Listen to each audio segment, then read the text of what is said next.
The day before our wedding, my fiancé said, "My mom wants you at dinner tonight." He said it casually. Too casually. Too casually. We were sitting in the half-unpacked apartment that was supposed to be our first home. Wedding boxes everywhere. White roses. In a bucket, my dress hanging by the window. I remember smiling. "Tonight?" I asked. "Yeah," Daniel said, scrolling through his phone. "She says it's important." Important. His mother, Margaret Hayes, had never liked me. She never said it directly, but every compliment she gave came wrapped in quiet judgment. "Oh, that's such a simple dress you chose, very practical. You're very independent, aren't you? That must be interesting for Daniel." I had always told myself she just needed time. But something about Daniel's voice that afternoon made my stomach tighten. "What's it about?" I asked. He shrugged. "Family stuff." Family stuff. The words sounded harmless, but I could feel the tension sitting between us like an unspoken warning. Still, I agreed. Because the next day was our wedding, and I thought nothing could ruin that. I was wrong.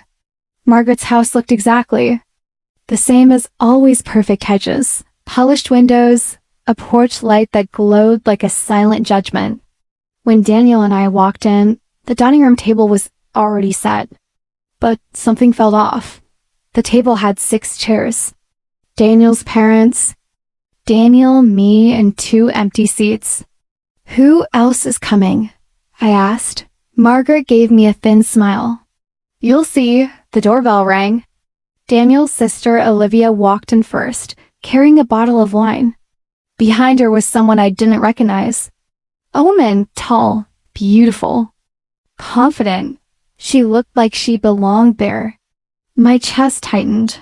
Margaret beamed. "Everyone, this is Victoria." Victoria smiled warmly. "Hi." Daniel went pale. I looked at him. "Who is she?" He didn't answer. Margaret did. "She's Daniel's ex-girlfriend." The room went silent. My pulse started pounding in my ears. "I'm sorry." I said slowly. "Why is she here?" Margaret folded her napkin neatly in her lap. "Because I thought it was time everyone had an honest conversation before tomorrow." I looked at Daniel again. He wouldn't meet my eyes. The pit in my stomach dropped deeper. Victoria shifted awkwardly. "I didn't know she didn't know." "Know what?" I asked. Margaret leaned back in her chair, studying me like I was an experiment. "My son almost married Victoria 3 years ago." Daniel muttered, "Mom, stop." But she kept going. They were perfect together. Same background, same values, same future. Her eyes moved slowly over me. "And then he met you." The words weren't loud, but they cut deeper than shouting. "I see," I said quietly. Victoria looked uncomfortable now. Margaret continued. "I just wanted Daniel to see what he was giving up before making the biggest mistake of his life." The room felt like it was spinning. I looked at Daniel again. He still hadn't said a word. That hurt more than anything Margaret had said. "So let me get this straight," I said carefully. "Your mother invited your ex-girlfriend to dinner the night before our wedding, and you didn't stop it." Daniel rubbed his forehead. "I didn't know she was inviting Victoria," Margaret scoffed. "Oh, please. You knew I wanted to talk." I stared at him. He stayed silent.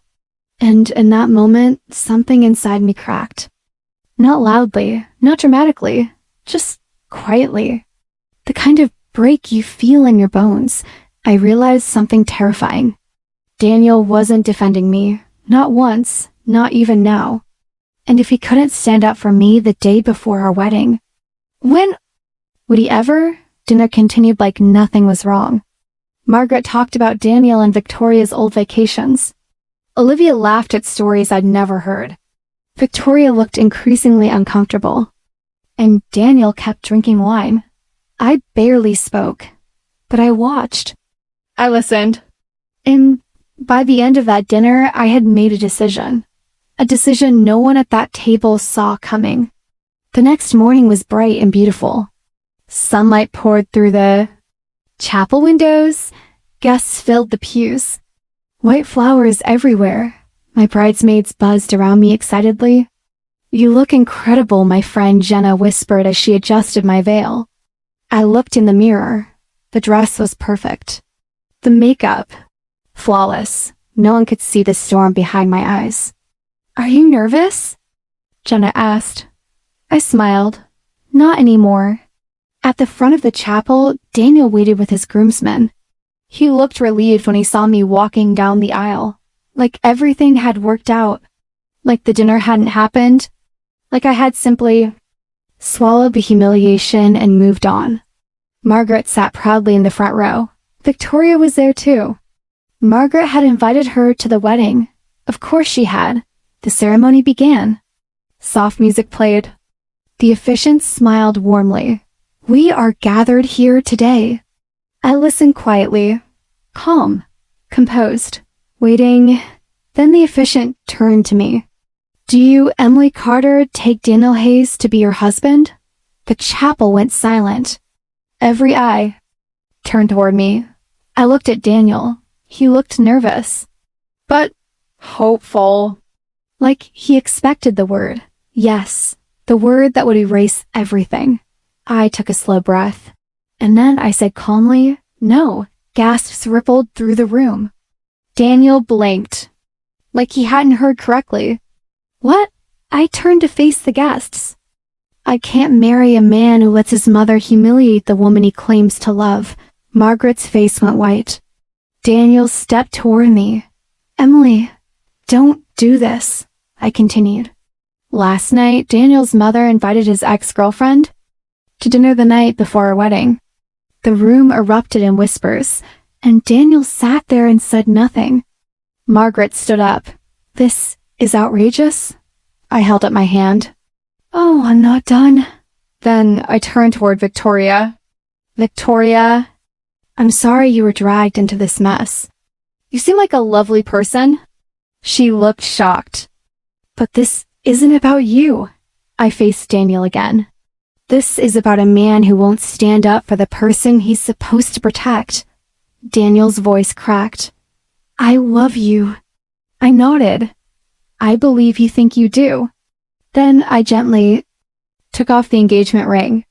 The room was so quiet you could hear people breathing, but love without respect isn't enough. I placed the ring in his hand, and then I smiled.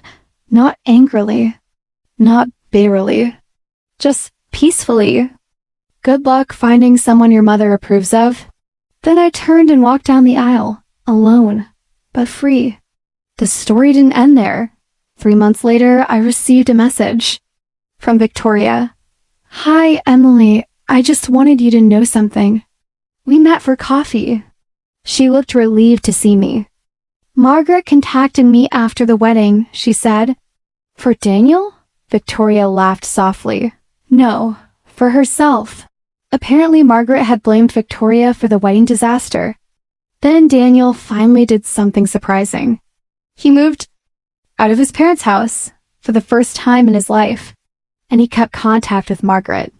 Victoria stirred her coffee. "He told me you were the strongest woman he ever met." I smiled faintly. "That's nice of him." "Do you regret it?" she asked.